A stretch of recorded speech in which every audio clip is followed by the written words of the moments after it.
Hi, what's up everybody?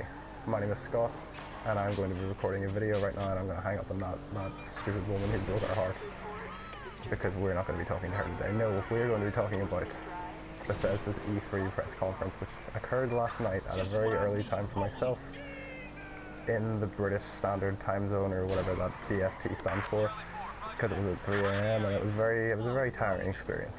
But overall, the press conference was really, really, really good. And, you know, I think that they showed a lot of good things. I think that they showed some... Not everything was great. I mean, Battle Cry, I'll get to that in a little bit. But other than that, I think everything was pretty fantastic.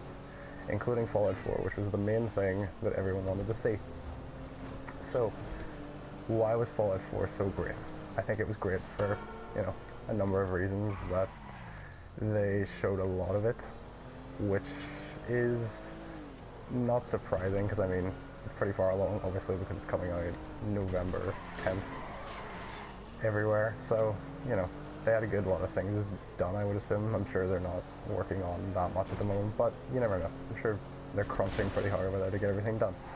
But yeah, they showed a lot of it. I think one of the other things that I think was important, that it wasn't some bullshit CG trailer. We're looking at you, Arcane Studios, for that nonsense. But they showed proper gameplay, which was pretty good, you know. Let's turn this off. Yeah, they showed a lot of proper gameplay, and also it was pretty honest in the fact that the animations looked like shit, which they have always done in Bethesda games, because I don't know why they're like that. Their engine is obviously pretty good, because everything looks really nice. Like, there's really good lighting. He mentioned dynamic lighting there. Todd Howard mentioned that, as well as that textures look really amazing, like especially the inside of their house in the past, I guess. The future for us, but also the past in a way. So everything looked really nice, and the lighting was really good, but the animations are still kind of stiff. Like, you can see that with the character just sort of moving around like a weird puppet, you know. They're not the best, but I mean, what can you do? It's a pretty big game, and I mean, the animations of the character are probably the least of their worries. You know, they probably have a lot of other things to be worrying about, and also, I'm sure a lot of people are probably going to play like in first person. You know, it's not going to be seeing these animations a lot of the time, so I don't think they're that worried about that sort of thing. And if the rest of the game is as amazing as it looks, then it shouldn't be a problem at all. Let me see, what else am I going to talk about? The dynamic nature of the game, yes. Todd Howard mentioned a lot throughout that the game was going to be dynamic, and I think that we saw that in a lot of instances. There was one case in particular where a Deathclaw came out of the, I don't know if it came out of the sewer, if it came out of the ground, but it came below ground anyway, you know. And I think that could maybe be a random occurrence. Maybe that was a scripted event. Maybe that wasn't one of the dynamic things that he was talking about, but I think it seems like it was. You know, it seems pretty realistic. And also one instance where a Deathclaw grabs your character and lifts you in the air and is about to kill you. That's pretty dynamic as well, I would say. I don't really know what I didn't look the word dynamic up for this, you know, maybe I should have, but I would assume dynamic means changing and moving, something like that. You know, I'm not fluent on words that begin with D, contrary to popular belief, but get out of my way a second. Dreadful, man. So yeah, I think dynamic is really important, because I think that they try to do that with the other Fallout games. Like, they try to make random events a big thing, you know, and they were pretty good. You know, you could bump into some cannibals, you could, I don't know, meet some robots, you could meet a man who talks about Oasis and then dies instantly. You know, there are lots of things that were out there, but they were sort of limited. I mean, I think there were like 60 events or something that you could run into in like set locations, but I think if they're making it more dynamic, I think they're going to make the wasteland more alive. You know, which is probably good, because everything is dead in that wasteland, you know. So, I think making everything seem more alive, making it more fluid, making it seem more lifelike, realistic, is probably the best way to go about it, because of how, you know, I was kind of joking about it being dead, but it is pretty much a dead landscape. So I think making everything seem more lifelike and vibrant and, you know, fluid, as I said, I think that's probably important. And I think that we saw that a lot with, you know, not even dynamic things happening in the environment, but things changing constantly. Like, I mean, the way that you can move your character's facial features with the character customization was pretty good. I wonder if that's maybe because it's strange that they would only talk about that if it was like something that you did for 5 minutes at the beginning of the game and just left it. So I think maybe you could maybe find like a plastic surgeon, like I know Saints Row does that, where you can go to like a plastic surgeon, change your hair, change your face, all that sort of thing, change your body type, become a woman maybe. Maybe you could become your wife, maybe. I mean, it's not out of the realm of possibility. This car is shit it up. I need to change it. Sorry sir, I'm taking you green car here. So yeah, maybe the plastic surgery thing is something that could happen. Maybe you're an android, which is like one of the rumors that you're playing as an android character. So maybe their facial features just change normally, you know. Maybe that's just a normal thing for an android to have his face change. I don't know. And also the way, it's also dynamic in the way that you can build a house and like a community, which is pretty awesome. I thought at the start he was actually saying that you could change anything in the world, which would kind of be cool, but also that would be kind of taxing considering the fact that your character runs like shit. So I don't think that they're quite there in making the whole world interactive, but you never know. You never know, that might be a thing somewhere along the way. It seems like they've taken a lot of inspiration from, I can't remember the name of it. I want to say Hearthstone, but I know that's a card game. Something like that. They took inspiration from the Elder Scrolls house customization thing. Probably did a lot of work on that to make this good, you know. And it seems like it's pretty nice. It seems like you can clean up the wasteland, you can make things a little bit nicer, you can make a bed, make a doghouse, you can maybe make a robot. That would kind of be cool. Make a new robot, maybe you can make a robot dog. Maybe you can make, maybe if you have 2 dogs, you can maybe mate them and make a family of dogs. I don't know. But that seems pretty cool anyway, you know. Something a little bit different, something that we've never seen before. So I'm enjoying that. I'm enjoying the fact that there's housing, you know, because in Fallout 3, your rooms are kind of limited to two buildings that don't have windows. You know, despite the fact that one of your buildings, or one of your rooms is in Tempany Tower, which is the biggest building in the wasteland maybe, and you can't see out of the windows to enjoy the views. So it'll be nice being able to maybe make something a little bit more vertical like that, so you can see out all over the land, all over the gorgeous land, like this gorgeous land, for instance. Look at these beautiful flat flowers. They're perfect. So yeah, dynamic stuff, pretty good. The fact that the character is voiced, something else I wanted to talk about. I think that's pretty good, because I've been playing The Witcher recently. I think the fact that Geralt can talk is something that immerses you in the story a little bit more. You know, I think that the days of maybe a static, silent protagonists are over. You know, like even like a lot of first-person shooters, Call of Duty, like all their protagonists are now voiced. Even in the LEGO games have now adopted voice actors to voice the characters, you know. So I think that's something that's needed. I think it makes it a little bit more interactive, you know. We're actually focusing more on the character story rather than the story of the world, which is something a little bit different. I think that's quite good also. Not sure really if it's going to change the game a lot. Like, I don't know, I like the way it was in the other games. I don't think there's anything wrong with having a silent protagonist in those. So I maybe wonder if it's going to change it up too much, that it might be a little bit jarring. Okay, well, I think one of the other instances, I'm saying the word instances a lot. I don't know if I've ever said the word instances enough in my life. You know, it's not a bad word. I think occurrence is a synonym of that word. I mean, I maybe say occurrence a little bit more. I don't know why I would ever say any of these words. Jesus Christ. Well, I didn't hit the river. That was pretty good. I think another thing that was important was humor. I think that's humor with a U, by the way, Americans. Just so you know. I think that it was really funny. I think that there were lots of funny moments, and it was all very tongue-in-cheek. Like the moment where you close the door on the Vault Tech salesman, which is pretty good. I mean, that was obviously done on purpose for the sake of the demo. And now I'm running, and this is a travesty. Oh, god damn. So that was pretty good. I mean, the bit where there's like, he's doing sort of a fashion show for the dog. I mean, obviously that's scripted as well, but I think that with the music and everything, kind of captures the atmosphere pretty perfectly. It's kind of silly as well as serious, because if it was serious all the time, then it would be really depressing. I mean, Fallout 3 kind of bordered on depressing a lot of the times.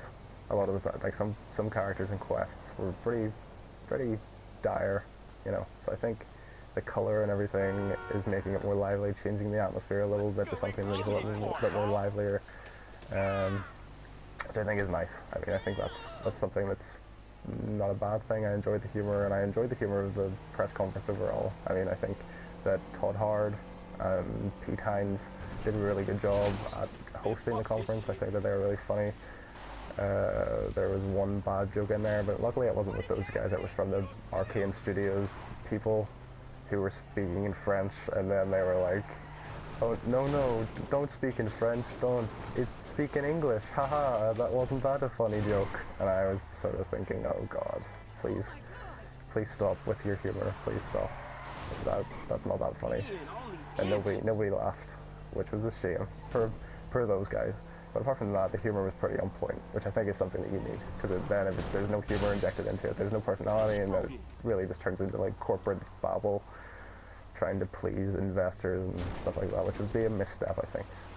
Definitely with where Fallout 4 is concerned, because I'm sure a lot of people who are not corporate suit-wearing men are probably watching that as well. So I think it was important to be funny, and important to show a sort of funny demo. I think the combat is something else that seems to be different now. It seems like obviously VATS is still in place, so probably the shooting mechanics aren't 100% first-person shooter quality. I mean, I don't know why you would have VATS if that wasn't the case, because I'm pretty sure VATS was invented because the shooting is frankly balls in the other games. I mean, it's like there's no real shooting mechanic. I mean, it's just like, it's point your gun wherever you want to point it, and then fire, and then the bullet will hit exactly where you want it to go. But it seems like they're maybe having more of a Wolfensteinish vibe. Maybe they've been talking to the guys over there and making their shooting mechanics a little bit better. There's one instance in like the combat trailer where they show your character firing a machine gun, and it just seems a little bit more first-person shootery, I guess. I'm going to coin that term as well. So that seemed pretty good. I mean, making something better like that is pretty important in a game that is really about shooting all the time. So there's that as well. What else is important to talk about? The Pip-Boy looks pretty nice, looks pretty similar, but it's nice that they have like the little animations in there to make it a little bit more lively. That sort of feeds into the dynamic nature that he's talking about, and the freedom that he wanted the game to have. You know, it's nice, like just a little Voltec boy moving about, you know, doing things, keeping it from being static, making it more interesting, which I think is also important. And the fact they're making a real Pip-Boy, or they've made a real Pip-Boy, is a bit strange. I don't know how much that would be. If it isn't too expensive, I'd maybe buy something like that. But it's probably going to be iPhone specific, which is a pain in the ass because I do not have an iPhone, and I have a shitty Samsung that does not fit in anything except for my pocket, which is okay, I guess. But I really just want to wear. I really just want to wear something on my wrist that holds a phone like a watch. That's kind of just what I want, but it's not going to happen. It's not going to happen. Just like I can't play the iPhone game that they've made because I do not have an iPhone, so I need to just sit around playing this game, I guess. You know, it's okay. But yeah, they made what's it called? Shit, Fallout Shelter. Yeah, that's the name. Which seems really interesting, seems really fun, seems like it has the sort of same tongue-in-cheek / dire nature of the other game, only being a little bit more cartoony and a little bit silly, which is, I think, is good as well. I think silly is good.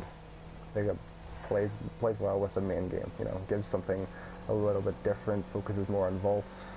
It's a little bit like Tiny Death Star, which is also something that I enjoy a lot. That's a good game.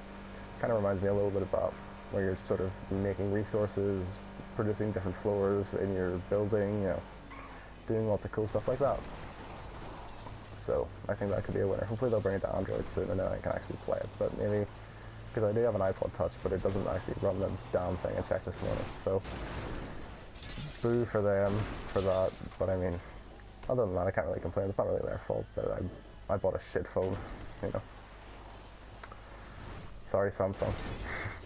Yeah, I think that's enough Fallout talk. Well, apart from Fallout, they showed a lot of other things. Well, not a lot. They showed like 5 other things, but that's enough. I think for just one publishing company, I think that's enough.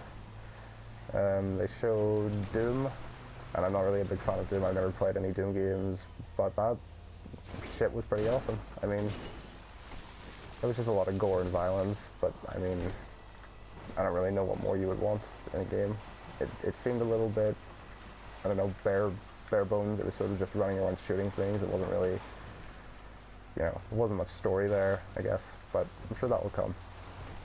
But there were a number of cool things, especially like the detective vision mode where you're able to follow like the demon who killed that guy, and then you're able to take the guy's hand off and use it on the hand scanner, which I enjoyed. I thought that was a nice little touch. I think the dynamic nature maybe of that game, maybe that's what Bethesda are going for. Bethesda have clearly looked up dynamic in a dictionary and they're like, I like the sound of that word, and they're implementing it in all of their games, because I think the fact when you're using the chainsaw, it sort of makes different cuts depending on where he was aiming it, which is kind of disgusting, because those cuts were pretty brutal. But it seems like they're injecting a little bit of that dynamic nature into that game as well, you know. Like if there's like individual cuts, you know, like you're cutting up like a loaf of bread or like I don't know, like a piece of Play-Doh. That's a good simile on the fly, trying to make a simile up. So like you're trying to cut a piece of bread or a piece of Play-Doh. Yeah, so I think that could be something that they're maybe doing, and it wasn't really clear from the gameplay that they showed, but I think that overall the shooting mechanics look really fun. It looks really, like, it looks like you feel really powerful in it, you know, which is something that Wolfenstein machine games have done really well with that, or machine games, I don't know, they have machine something in there, something to do with metal, something hardcore like that. But yeah, I think they made their game feel really powerful, and I think that id are making their game feel powerful too. I'm a little bit worried that it's going to be just like Rage, which I think is the last game that id made, or that id were involved in. I'm not entirely sure. Something like that. I didn't like Rage at all, but the shooting mechanics in Rage were on point, despite the rest of the game being kind of terrible, and the story being bad, and the characters being horrible caricatures. But that's a different review on a different game, so maybe another time I'll talk about that. What else did they show? They showed Battlecry, which, from what I can see, is an online co-op shooter, which looked really, really bad. If I'm honest, like it looked kind of unpolished, and it looked clunky, and it looked like something that I never ever want to play. So 4.5 out of 10 for me already on one trailer. It just seemed so uninteresting. Like I don't know, it felt like it was really melee focused, and like the shots or the cuts that characters were taking didn't even feel like they were connecting with the enemies. It was sort of just like point at a target, swing your arm, maybe hit the enemy, maybe a little bit of blood will come out. Something could be coming out of them, you know. Probably a monumental pile of shit, because it does not look good. I'm sorry for offending all the Battlecry fans out there. I know they're trying really hard to do something different, but it just doesn't really do anything for me at all. It's probably something to do with the fact that I don't really like multiplayer, and they didn't mention multiplayer in Fallout, but I hope that is not a thing, because if that is a thing at all, even co-op, even some sort of version of co-op in that game, that would be a horrible, horrible misstep, and I would not enjoy that at all. Shit. Oh well, I think there's that boat gone. Yeah, so please Bethesda, Pete Hines, you probably don't have any say in how Fallout is made, but Todd Hard, if you're listening, please just delete all the files regarding multiplayer, even if it breaks the game a little bit. I just don't want it. Please don't do that. Please don't do that at all.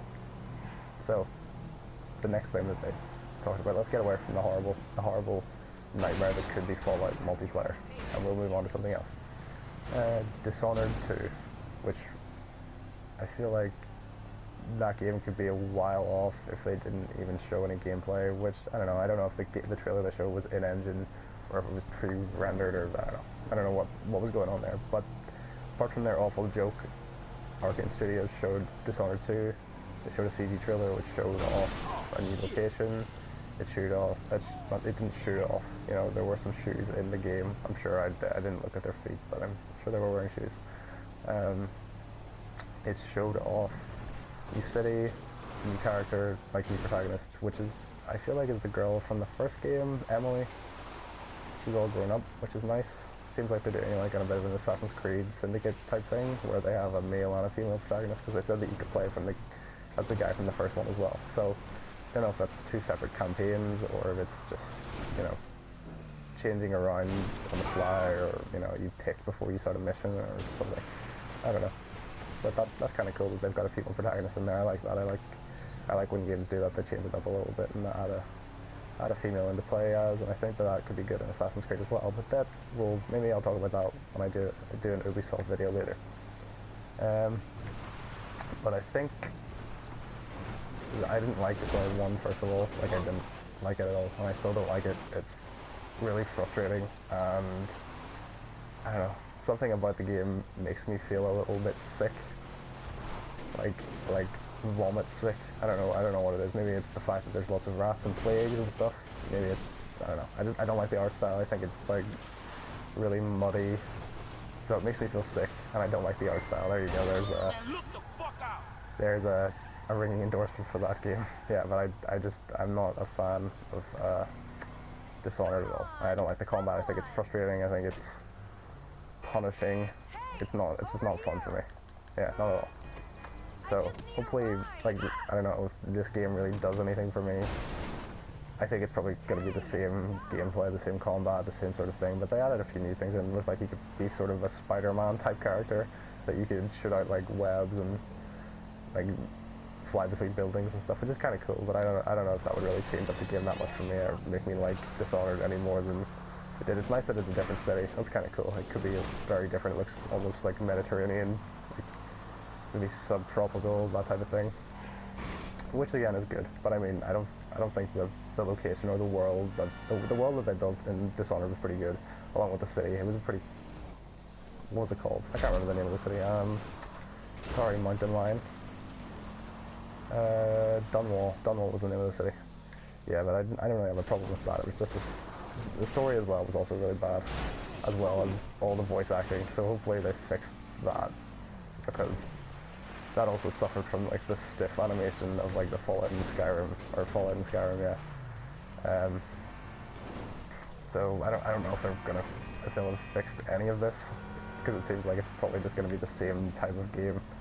But I'm optimistic. Maybe it looks good enough. Maybe if we get a little bit more gameplay some point in the future, sometime soon.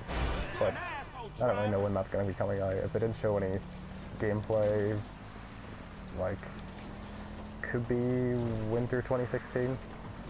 Could be something like that. Maybe if it's far enough along, it could be spring 2016. But sometime in 2016 is definitely, you know, late in the year is probably when it's going to come out. I can imagine something like that. What else did they show? They showed some Elder Scrolls Online, which I do not give two shits about, also, because it's an MMO and I'm not interested in that at all. Then they showed the card game, which is the Elder Scrolls Legends, which looks like nothing at all at the moment, because they didn't show any gameplay, and they just showed some stills, like some animated stills, kind of that were really dramatic. I was sort of just sitting there like, this is a card game. This is a bit, you know, a bit dramatic, a bit nuanced for a card game. But sure, okay, whatever they want to do, you know. But I guess I'm playing The Witcher. I mentioned that, and the game Gwent in that is fantastic. So maybe I'll play this. Maybe if it's, you know, if it's good enough, I'll play it. Because I'm interested in card games at the moment. This is something that could scratch that Gwent itch, when I stop playing The Witcher, but you know, maybe not. It could just be a generic sort of cash grab because they're like, Hearthstone's doing well, and this game, The Witcher, has this Gwent game. Oh shit, sorry dear. The Witcher has Gwent. Maybe we can cash in on this as well. We're a fantasy game. We can make lots of money on cards. Ha ha ha. Could be something like that, but I'm not really sure. You know, so we'll hold on hope for that in the meantime anyway. Same with Dishonored 2. I don't really think I'm going to play it or like it, but we'll see. Maybe it'll change my mind on the series. Let's go back to Fallout again, because there was other stuff that I wanted to talk about. I wanted to talk about the crafting. The crafting looked kind of insane. I mean, just like the rest of the game. It seems like, I think he said there were 50 weapons, 700 different mods that you can put on them. Like, I don't really know if that's 700 overall, or that's 700 combinations, or 700 individual mods. I don't really know what he meant by that. But it seemed like it was pretty cool. It's pretty cool that you can have your own unique weapon. Those sorts of things like crafting, I never really get involved in, like The Witcher. Like, I've barely crafted anything, and I really just find all my armor and weapons, and I don't really do that much in terms of crafting. But, you know, this seems like it could be quite cool, quite easy. It's cool that they also give, like, each weapon an individual name. This is something that's interesting. It's nice that everything, Todd Howard as well said that everything has a purpose in the game, which is nice. Like, I mean, the amount of, like, coffee cups and, like, batteries and useless tin cans that you find about the place, you know, in Fallout 3, it's kind of ridiculous. But if you can use those to your advantage, and you know, you don't have a bunch of garbage hanging around you all the time, you can put them on a weapon, make the weapon better. It's kind of interesting, you know. It makes everything in the world seem useful somewhat. Because I mean, I think if you're in an apocalypse, you know, you find like a tin can, you're not just going to throw it away. You're probably going to find some use out of it, whether it's to like make a decorative earring, or I don't know, maybe draw a face on it, make a friend out of the tin can. What is up with my wheels? They're getting so fucked up, like goddamn. So yeah, you can maybe make a friend out of a tin can. You can maybe give it to someone as a nice gift, you know. So I think that everything being useful in the game is something that's pretty important. So I don't think there's that much more for me to talk about. Yeah, I talked about there's a cool Pip-Boy that you can play with in real life now. Talked about Fallout 4 a lot. Talked about Pete Hines. He's a good guy. He was playing on his tablet up on a balcony. I remember he did that. Doom was really nice. Looked pretty. Lots of combat. Gory. Arcane Studios. Really bad joke about speaking French instead of English. So, on that note, I will leave it there. Thank you very much for watching. If you like the press conference, let me know in the comments. Hope you have a good E3 week, and I will see you guys later. Thanks very much for watching. Bye bye.